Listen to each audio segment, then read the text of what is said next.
So guys, today I've got another throwback case, and this time it's the murder of Thomas Reese Price.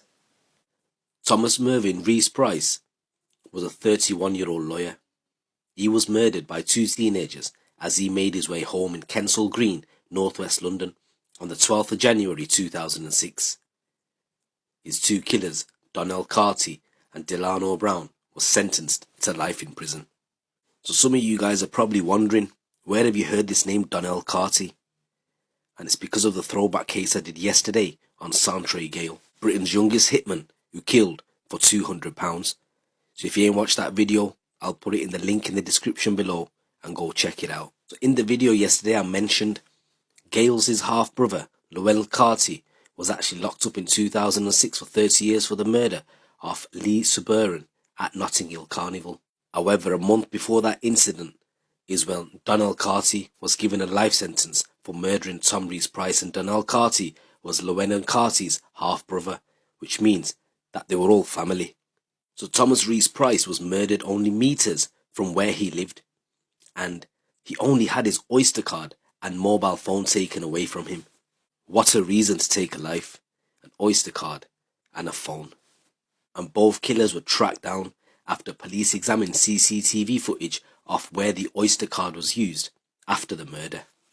So Thomas was quite successful before he passed away.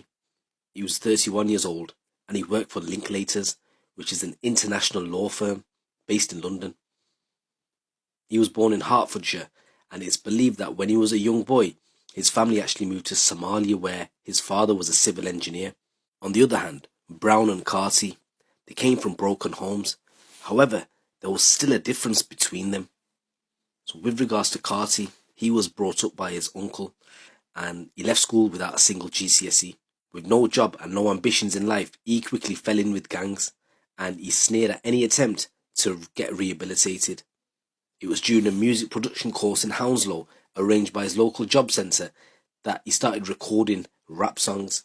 However, he was booted off the course after threatening to batter a female member of staff. His mother still refuses to believe that he's a killer. She said during an interview once, "It's such a shame that Reese died, because dead men tell no tales. But I believe my boy when he tells me he did not do it. I'm not saying that he hasn't done no robberies, because I know he has. But that's what kids are doing these days, and what can you do about it?" But in contrast, Brown, he left school with 5 good GCSEs and even talked about going to university before taking up sports science at Uxbridge Education College. He played football to a high standard and he worked in a sports centre, but he was increasingly drawn to karting